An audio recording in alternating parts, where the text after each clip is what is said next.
اور 17 رمضان کو دوسرا واقعہ ہوا ہے، اللہ کے محبوب کی سب سے محبوب بیوی حضرت عائشہ کا انتقال ہوا۔ حضرت معاویہ رضی اللہ تعالیٰ عنہ کے دور میں حضرت عائشہ رضی اللہ تعالیٰ عنہ کا انتقال ہوا، جو آپ کی سب سے محبوب بیوی تھی، اور اس حد تک کہ کہا یا اللہ ھذا قسمی فیما املک فلا تؤاخذنی فیما تملک ولا املک۔ اللہ اکبر۔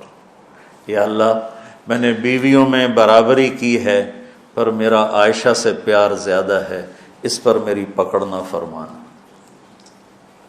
سبحان اللہ۔ ہمیں زندگی گزارنے کا طریقہ سمجھائے۔ چونکہ حضرت عائشہ چھوٹی تھیں تو ان سے دوڑ لگا رہے ہیں۔ حضرت ام سلمہ کے ساتھ دوڑ نہیں لگائی، حضرت سودا کے ساتھ دوڑ نہیں لگائی، جویریہ کے ساتھ، صفیہ کے ساتھ، ام حبیبہ کے ساتھ، زینب کے ساتھ دوڑ نہیں چکی۔ ان کو لاڈ کروائے، لاڈ، چھوٹی عمر کی رعایت کی لاڈ کروائے۔ او عائشہ دوڑ لگائیں، یہ حضرت عائشہ نے نہیں کہا دوڑ لگائیں، اللہ کے نبی نے کہا عائشہ او دوڑ لگائیں۔ اور ایک دفعہ نہیں، 2 دفعہ سوڈانی مسجد میں تماشا کر رہے تھے، او عائشہ تمہیں تماشا دکھاؤں۔ اور دوبارہ حبشی آئے تو پھر اماں جی نے کہا کہ میں دیکھنا چاہتا ہوں۔ اتنی دیر دیکھا کہ اللہ کے نبی تھک گئے، کھڑے ہو تھک گئے، وہ ایسے پاؤں پر زور ڈال کر پاؤں بدل رہے تھے۔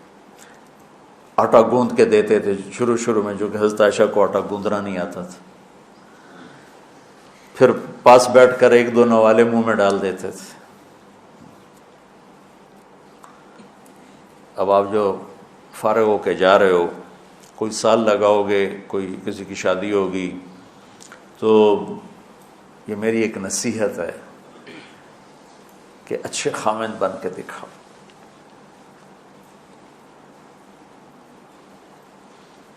اور اچھا خامند وہ ہوتا ہے جو اچھے اخلاق والا ہے۔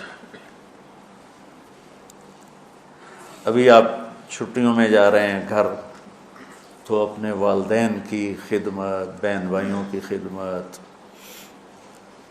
وہ تبلیغ میں ایک اصطلاح چلتی تھی، عبادت سے جنت ملتی ہے، خدمت سے خدا ملتا ہے، یہ کہا کرتے تھے خدمت کی۔ تو حضرت عائشہ رضی اللہ تعالیٰ عنہ کا انتقال ہوا 17 رمضان المبارک۔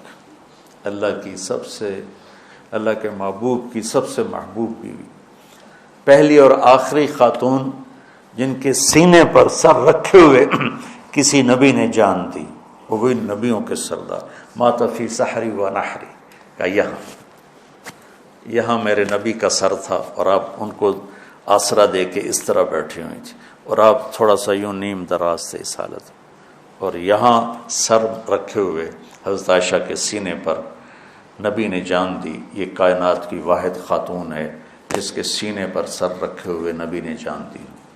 اور آپ فرماتی ہیں آخری چیز جو میرے نبی کے منہ میں گئی میرا لعاب تھا، کہ میرے بھائی عبد الرحمن آئے، ان کے ہاتھ میں مسواک تھی، تو اللہ کے نبی کی نظر یوں پڑ ایسے ٹک گئی مسواک پر، تو میں نے اندازہ لگا لیا یا رسول اللہ مسواک کرنی، تو آپ نے تو کہ میں نے اپنے بھائی سے لے کر چبائی تو میرا لعاب اسے لگا، وہ میں نے آپ کے منہ میں پھیری یا آپ نے خود پھیری، تو فرمایا وہ آخری چیز جو میرے نبی کے منہ میں گئی وہ میرا لعاب دہن تھا۔ اور واحد خاتون ہے جن کا حجرہ کسی نبی کی قبر بنا، حضرت عائشہ کا گھر ہی آپ کے لیے آخری آرام کا بنا۔ اور کائنات کی 2 عظیم ہستیاں ابو بکر اور عمر، ایک دفعہ مسجد میں داخل ہوئے تو آپ کے ابو بکر عمر دائیں بائیں تھے، تو آپ نے ایسے دونوں کے ہاتھ پکڑ لیے، کہا ہمیں دیکھ رہے ہو؟ کہا جی۔ آپ نے کہا ہاکذا نحشر یوم القیامہ، قیامت کے دن میں اسی طرح اٹھایا جاؤں گا کہ ادھر میرے ابو بکر ہوگا اور ادھر میرے عمر ہوگا۔ تو ام عائشہ وہ واحد خاتون ہیں جن کا گھر میرے نبی کی آخری آرام گاہ بنا، جہاں 70,000 فرشتے صبح آتے ہیں، شام تک درود پڑھتے ہیں، وہ چلے جاتے ہیں، شام کو 70,000 آتے ہیں، صبح تک درود پڑھتے ہیں۔ یہ واحد خاتون ہیں جن کے ساتھ آپ لیٹے ہوتے تھے تو وحی آتی تھی، کسی اور بیوی کے ساتھ آپ لیٹے ہوتے تھے تو وحی نہیں آتی تھی، ام عائشہ کے ساتھ لیٹے ہوتے تھے تو وحی آتی تھی۔ آپ کی برکت سے تیمم ملا۔ حضرت یوسف علیہ السلام پر تہمت لگی، گناہ کی، زلیخا نے لگائی تو ایک بچے نے گواہی دی۔ حضرت مریم پر قوم نے تہمت لگائی تو بیٹے نے گواہی دی، اور حضرت عائشہ پہ تہمت لگی تو میرے اللہ نے خود گواہی دی۔ کتنا بڑا فرق ہے۔ شہد شاہد من اہلہا ان کان قمیصہ قد من قبل فصدقت وهو من الکاذبین وان کان قمیصہ قد من دبر فکذبت وهو من الصادقین۔ یہ تو آ گئی گواہی بچے کی، شہد شاہد من اہلہا۔ اور قال انی عبد اللہ آتانی الکتاب وجعلنی نبیا وجعلنی مبارکا، یہ حضرت مریم کی گواہی۔ اور حضرت عائشہ کی ان الذین جاءوا بالعفک عصبۃ منکم لا تحسبوا شر لکم بل هو خیر لکم لکل امرئ منهم ما اکتسب من الاثم والذی تولى کبرہ فلہ عذاب عظیم۔ اللہ تعالیٰ علامہ زمخشری اپنی تفسیر میں فرماتے ہیں کہ پورے قرآن میں اللہ کہیں اتنا غضبناک ہو کر نہیں بولا جتنا ان آیات میں غضبناک ہو کے بولا ہے، جس میں اما عائشہ کی پاک دامنی کو اللہ نے بیان کی۔ اللہ کے نبی ایک مہینہ وحی نہیں آئی، پورے مدینے میں آگ لگ گئی۔ وحی کیوں نہیں آئی تو اللہ ہی جانتا ہے کیوں نہیں آئی۔ ایک بات سمجھ میں آتی ہے، زبان کے زہر کو سمجھانے کے لیے کہ زبان کا غلط استعمال کس طرح گھروں کو آگ لگا دیتا ہے، ہمیں سبق دینے کے لیے کہ زبان پہ قابو رکھیں۔ اس حد تک حالات پہنچ گئے کہ میرے نبی گئے حضرت عائشہ کے پاس، عائشہ اگر تجھ سے گناہ ہو گیا ہے تو معافی مانگ لے، اللہ معاف کر دے گا۔ اس حد تک ذہن پر اثر ہوا باتوں کا کہ عائشہ اگر تجھ سے کوئی گناہ ہوا ہے تو توبہ کر لے، اللہ معاف کر دے گا، اور اگر نہیں کیا ہے تو اللہ تیری پاک دامنی بیان کرے گا۔ تو عائشہ فرماتی ہیں 24 گھنٹے ہو گئے تھے، نہ کھایا تھا، نہ پیا تھا، نہ سوئی تھی، صرف رو رہی تھی۔